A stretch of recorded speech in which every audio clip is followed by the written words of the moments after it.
राम राम दोस्तों, मां Sharda education channel में आपका स्वागत है। आज हम राजस्थान जी के शुरू करने जा रहे हैं और राजस्थान जी के में राजस्थान के 33 जिलों का प्रत्येक का एक एक करके अध्ययन करेंगे। और आज हम राजस्थान के झीलों की नगरी कहे जाने वाले उदयपुर शहर के बारे में अध्ययन करेंगे। तो देखिए दोस्तों, सबसे पहले हम उदयपुर की स्थापना की बात करते हैं। उदयपुर उदयपुर की स्थापना की बात करें तो उदयपुर शहर की स्थापना हुई थी 1559 में। 1559 में महाराणा उदय सिंह ने एक झील का निर्माण करवाया था जिसका नाम है उदय सागर झील। और महाराणा उदय सिंह ने उदय सागर झील का निर्माण करवाकर और उदयपुर शहर की स्थापना की थी। महाराणा उदय सिंह ने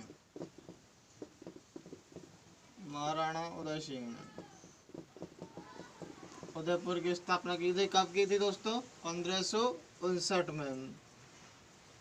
उदयपुर की यदि हम उपनामों की बात करें तो उदयपुर के उपनामों की बात करें तो इसे सबसे पहले झीलों की नगरी कहा जाता है। उदयपुर को झीलों की नगरी कहा जाता है क्योंकि सबसे स्वादिष्ट मीठे पानी की झीलें वे उदयपुर के जिले के ही अंतर्गत स्थित हैं, इसलिए इसे झीलों की नगरी कहा जाता है। लेकिन इसे यदि इसे इंग्लिश नेम देते हैं तो इसे लेक सिटी कहते हैं। इंग्लिश में क्या कहेंगे? झील लेक सिटी। यदि एग्जाम में लेक सिटी आए तो कंफ्यूज होने वाली कोई बात नहीं है। झील को ही इंग्लिश में लेक बोलते हैं। और इसे राजस्थान का कश्मीर कहा जाता है। राजस्थान का कश्मीर कहा जाता है उदयपुर को। इसे पूरब का वेनिस कहा जाता है। 3 नंबर से पूरब का वेनिस कहा जाता है। याद रखिए दोस्तों, पूरब का वेनिस उदयपुर को कहा जाता है जबकि पूरब का पेरिस जयपुर को कहा जाता है। और इसे माउंटेन का शहर भी कहते हैं। माउंटेन का शहर भी कहते हैं। माउंटेन का शहर भी कहलाता है उदयपुर। इसे एशिया का वियना भी कहते हैं। एशिया का वियना। इसे सितारों का शहर भी कहा जाता है।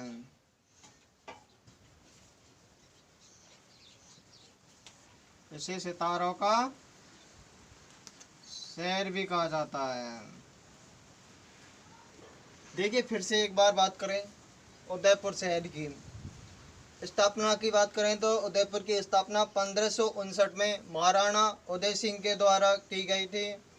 और यदि इसके उपनामों की बात करें तो इसे झीलों की नगरी कहा जाता है जिसे इंग्लिश में लेक सिटी बोलते हैं।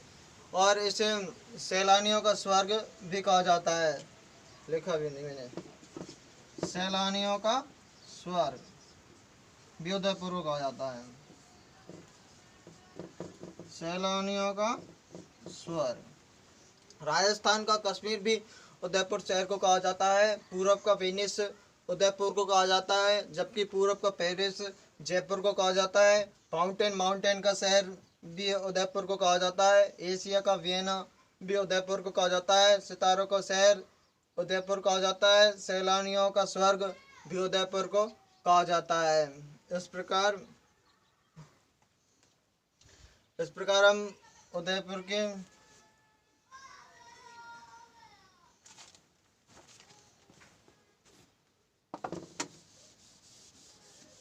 चलिए दोस्तों, अब बात करते हैं उदयपुर के प्रमुख मेलों की। उदयपुर में लगने वाले प्रमुख मेलों की।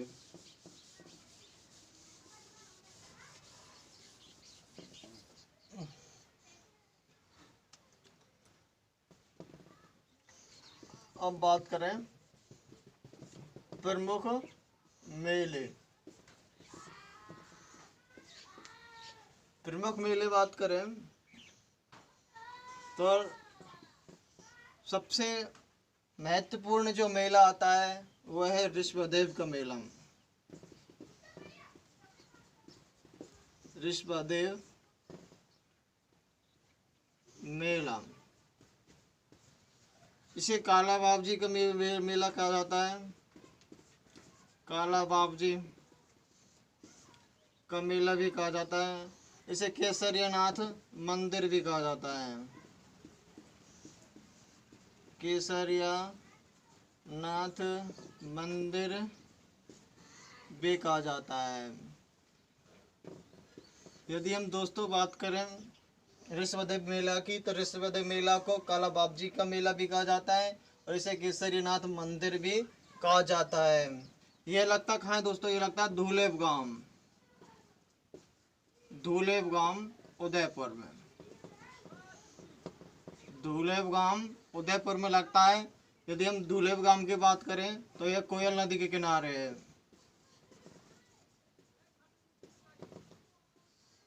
कोयल नदी के किनारे है। ऋषभदेव मेला की बात करी थी, इसे काला बाबजी का भी मेला कहा जाता है। इसे केसरीनाथ मंदिर भी कहा जाता है जो धूलेव गांव उदयपुर में लगता है। यह कोयल नदी के किनारे धूलेव गांव। नंबर 2 बात करें मेवाड़ महोत्सव। मेवाड़ महोत्सव, मेवाड़ महोत्सव है जो पर्यटक विभाग द्वारा आयोजित किया जाता है। पर्यटक विभाग द्वारा आयोजित, पर्यटक विभाग द्वारा आयोजित ये उदयपुर में लगता है। यह मेवाड़ महोत्सव अप्रैल माह में लगता है। अप्रैल माह में लगता है। नंबर 3 की बात करें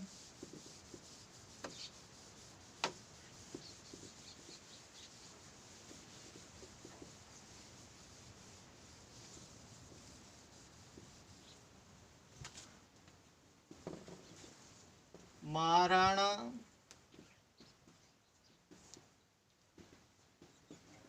प्रताप की जयंती। महाराणा प्रताप की जयंती, महाराणा प्रताप की जयंती बढ़ती है चावंड में। कहाँ पर? चावंड में। यहाँ पर जो मेला लगता है वह लगता है ज्येष्ठ शुक्ल तृतीया को। ज्येष्ठ शुक्ल तृतीया को कब लगता है? ज्येष्ठ शुक्ल तृतीया को महाराणा प्रताप की जयंती चावंड में ज्येष्ठ शुक्ल तृतीया को मेला लगता है। नंबर 4। नंबर 4 की बात करें तो शिल्पग्राम मेला एक लगता है। शिल्प ग्राम मेला, यह शिल्पग्राम में लगता है।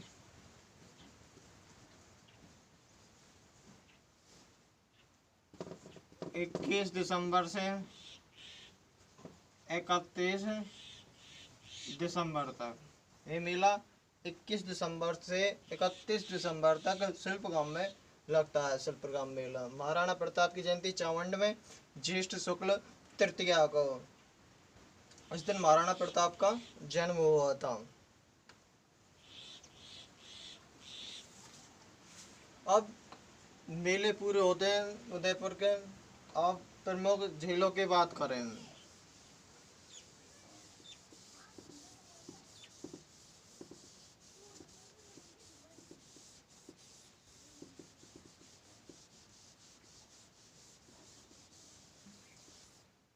उदयपुर की झीलों के बारे में अध्ययन करें। उदयपुर की झील कौन कौन सी हैं? तो प्रमुख झील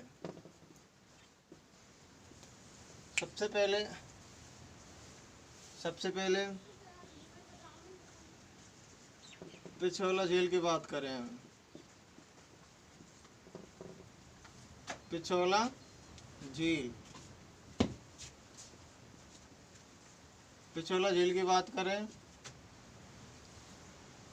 तो पिछोला झील ये पिछोले गांव में स्थित है। पिछोली गांव में ये सबसे प्राचीन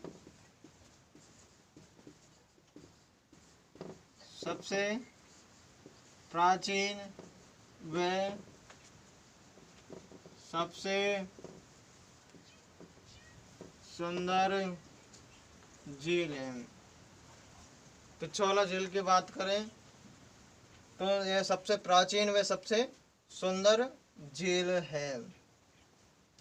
यदि इसके निर्माण की बात करें तो इसका जो निर्माण हुआ था वो होता राणा लाखा के काल में।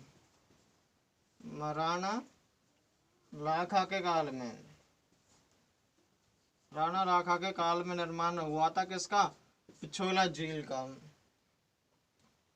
इसका निर्माण करवाया था दो बंजारे थे, चिड़िया मार और बिच्छू मार बंजारे ने। चिड़िया मार और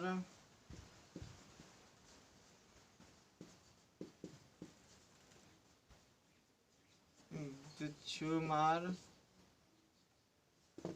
बंजारे ने।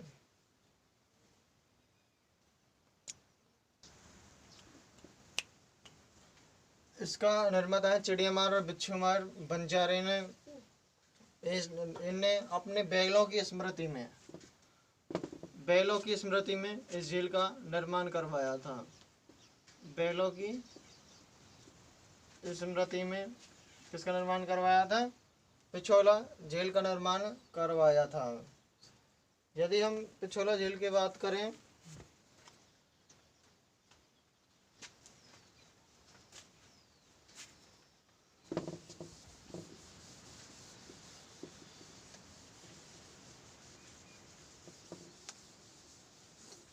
पिछोला झील की बात करें तो पिछोला झील के अंतर्गत एक मंदिर बना हुआ है और एक हवेली बनी हुई है। इसे जग मंदिर कहते हैं। जग मंदिर, इसे जगमहल, जग मंदिर, इसे जगमहल, इसे जगत मंदिर भी कहते हैं। जगत मंदिर, इसे जगनिवास महल भी कहते हैं। जग निवास महल भी कहते हैं। देखिए दोस्तों, इसका जो निर्माण प्रारंभ करवाया था, जिसका आरंभ करवाया था, कार्य स्टार्ट करवाया था, वो करवाया था महाराणा करण सिंह ने। महाराणा करण सिंह ने जगत मंदिर का आरंभ करवाया था। लेकिन कार्य जो पूर्ण करवाया है, मंदिर पूर्ण करवाया था, वो जगत सिंह फर्स्ट ने करवाया था। जो यह पूर्ण करवाया वो करवाया था महाराणा जगत सिंह फर्स्ट ने करवाया था। और यदि हम जगमहल या जगनिवास महल की बात करें तो जो इसका निर्माण करवाया जगत सिंह सेकंड ने।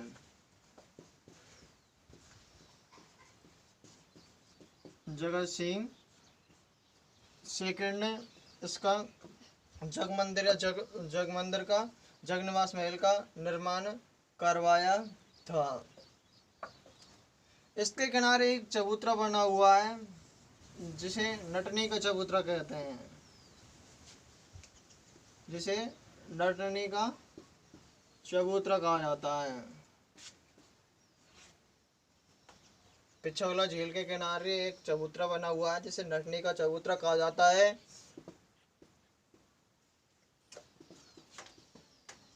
इस प्रकार आपकी पिछोला झील पूर्ण होती है और अगली झील आती है जयसमंद झील।